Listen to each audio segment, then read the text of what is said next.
as a producer, you either have to be someone who does your thing and you do it so well that everyone knows whenever they need that, they can come back to it.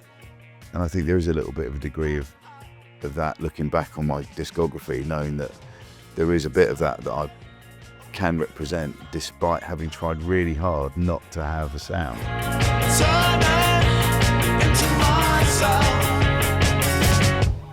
I mean, I started out playing in bands, I suppose I was 16, 17. I had my formative experience, I guess, was finally getting this band called Head Swirl. I didn't choose the name. We set up in a rehearsal room, recorded to cassette, and to hear what we sounded like as a band, and took it home. And we were quite pleased with it. And eventually rustled up some money together from gigs to actually get some proper studio time. We went in and recorded in a proper studio. We took it away afterwards, and it sounded exactly the same as recording to cassette. And I was like, wow, God, there must be something magical difference here between doing what we did live and doing what we did in the studio that we're missing. It was like, clearly producer. I was doing sound for a band called The Kills, and one of the support bands was a band called the Futureheads, and they were just starting to make their debut album with Andy Gill from Gang of Four, who's one of my heroes. The main guy from the band, Barry, heard the sort of rough versions of the Lomax album that I'd made, and he loved how it sounded. So he went back to his label and went, I'd really like to try some stuff with this guy. And the label were like, well, he's never done anything before. And coincidentally, I knew one of the A&R guys who'd actually said to me, oh, here's an acapella of, it was a Shaznay Lewis acapella. Just go and do something with this. And I did the sort of remix of it, just from the acapella, sort of some Hey Ya style sort of soul tune. And the label heard this and went, oh my God, this guy in Lomax can do this, and the guy in Lomax can do this. And they sort of went, oh, let's give him a go.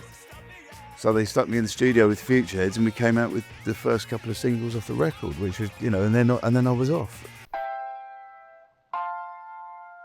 My manager at the time said to me, you know what you need to do? If you're going to crack this, you need to go and find an unsigned artist and do some great stuff with them. And if they get signed off the back of it, you go with it. And she went, there's this artist called Kate Nash who's floating around. You should meet her, have a coffee with her, and then go and do something together. So we met, and she came to the back bedroom of this little rented flat in Queen's Park with all my gear set up in the spare bedroom. I was started to try and do something that sounded like Cherie Cherie by Suicide. And Kate went, I've got something that'll fit this. And she sort of sang the whole thing as one piece of vocal. And I was like, oh, that bit's the chorus. And, copied and pasted that and changed the chords a bit, and then thought nothing of it, and thought, oh, cool, that was fun. And about 2 weeks later, they were like, oh, she's about to be signed by a major label. And then suddenly that track was out and in the world, and people want to come and do more with you.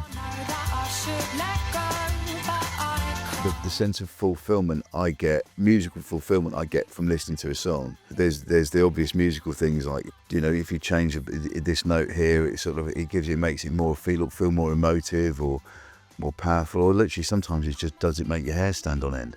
And I think it's this beautiful sort of creative spot when you've got this innate trust with an artist, and you know that neither of you are worried about each other letting each other down. So you've got that sort of trust, and then you can depend on each other to come up with the goods. You get into this sort of slightly childlike state where you're just creating, and stuff happens, and you're like, wouldn't it be funny if we did this? And lean on the keyboard, or and sometimes you go, oh God, what was that? And sort of spirit or whatever it is gives you those little moments of chaos and randomness that you couldn't make it happen again. But if you're paying attention, that it's like happy accidents. A great song, you can pick up a guitar and you can play it and it sounds great. You don't have to do anything. I find that even though I'm a terrible piano player, I find sitting at the piano and being able to kind of think about what the bass is doing and what some of the sort of main chords are doing. really helps me. Sometimes I bounce from guitar to piano just to explore different things and see what happens in my, how the music affects me and how it affects them. Capturing that energy when it's here, it's like, I know a lot of people talk about when the muse is in the room, when it's, when that arrives and it's, and you might get you might record for 20 minutes and you've got this one moment in the middle that's like the bit. The funny thing about that was I bought this old upright piano and an acoustic guitar just for the session. I knew it was going to be in that sort of lane. I knew I wasn't going to produce the record. She's like, I'm working with Rick Rubin, he's going to produce it, so we just need to write a song. I was like, okay, brilliant. So I knew it was just, I had to work on what the chords were, had to be simple as a songwriting demo. I sat at the piano for about half an hour banging out these chords. And she's like, I'm not feeling any of this. I was like, okay, I've got this riff. And I was like, come on, sing it to me. And she went, there's a fire. And I was like, fucking hell, picked up the acoustic guitar. And I could see she was on this kind of Etta James, sort of slightly bluesy thing. So I just picked up the guitar and I went for these really, it's just bar chords just to try and work out what was going on. But the way she was singing the riff, I knew I had to move the chords in a slightly awkward way to make it work against what she was doing. And it just, in the time it takes me to tell you this story, it was as fast as it all happened. And then I went, oh right, well here's some chords to the chorus. I went really obvious on the chorus. And she went, yeah, it's great. And I was like, okay, well let's just put that down as fast as we can. She went, yeah, but I've just got this one vocal that just goes for the whole, it's just a riff that just keeps going and going and going. And I was like, okay, don't worry, let's put it down. I got her to put this vocal down. And so right at the beginning of the song, as it exists now, you can hear me counting her in for that rough vocal sketch. So we knew we had the verse, which was that, as it stands, was, the first verse and second verse were originally one thing. And she sort of tried the vocal, and I was like, it's got to go up there. She went, what do you mean? I was like, it's got to go up to the high C. And she went, I don't think I can do it. I went, you just got to give it. You just got to put all the feeling into it that you're feeling in this moment of like heartbreak.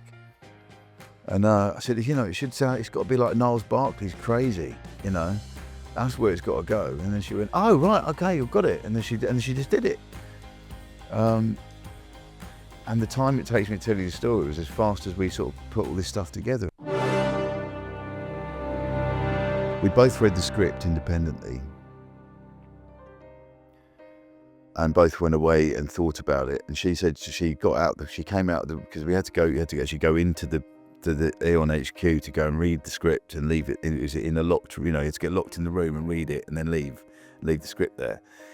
So it all felt very James Bond in the whole process. I'm sure they did it deliberately just to get you in the mindset.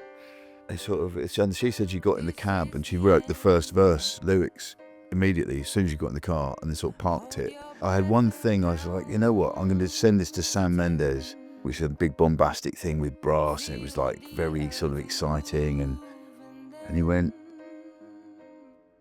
do you think it's got to be a ballad, I think, because Bond's dead?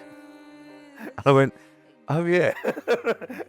I was in the studio in LA and working on something else, and I happened to sit down at the piano and I was playing around the piano, and someone had told me about two hours before that Karen Carpenter haunted the building, right? Which was like, that's mental. And they were like, no, we had to put a crystal in the wall of the studio to stop, to try and reduce the Karen Carpenter ghost sightings the assistants were experiencing in the middle of the night. I sat at this piano and I felt someone walk into the room behind me, because there was a tech cupboard where they did all the maintenance just behind, out the back door of the studio where the piano was sitting. And I thought one of the technicians were always wandering in and out. And someone walked into the studio behind me. I literally turned around expecting to see someone stood there. There was no one there. And I was like, that's really fucking weird. And I was like, got my hair standing on end. And I hit these chords and went, oh right. I was like, what's the thing that happens just before the song starts? And it was like Bond hits the water. and then starts floating, and you see him hit the water dead and floating down, you know, and I was like, bah, with the big brass, with, you know, as he hits the water, and then the piano sort of falls into, you know, trying to create this sort of languid feeling of him just sort of, you know, floating down. And of course, like, it actually makes me quite emotional thinking about it. I sort of rang Adele up and went, I think I've got something. I went, can you come and have a listen? She went, I've got an hour. So she, following afternoon, she came to my studio. She came in, had one listen, she went, give me a mic.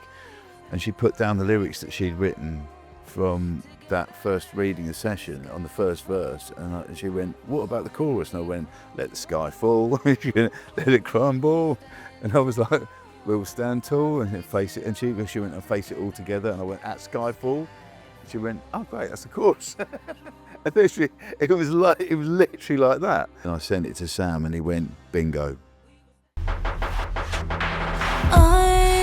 Twigs has an amazing vision of who she is and who she wants to be. And she's also got an incredible determination to get what she wants out of whoever she's working with. And that's why she's been able to work with so many different producers and always come out with this amazing result. On some of the sort of, you know, the little chopped samples, and we're reducing the sort of time of the samples, so it sounds, it's like a bouncing ball, you know, you know, all these kind of little stutters and things. And I knew that I could get away with doing some of this creative stuff with her, and sort of as soon as I started trying some of these bits and pieces, she was like, that's great, do it more. I'll throw something together, and then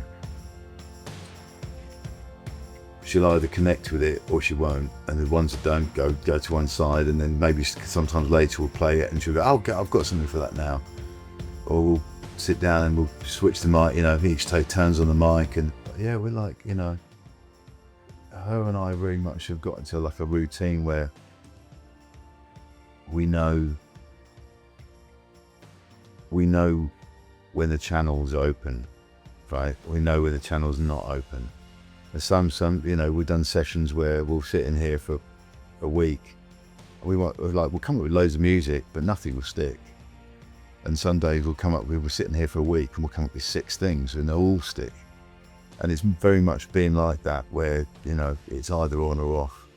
And we've actually both, and she's actually such a wise head for a young age, that she's aware of that part of our process together, and very confident and comfortable with that's how we work.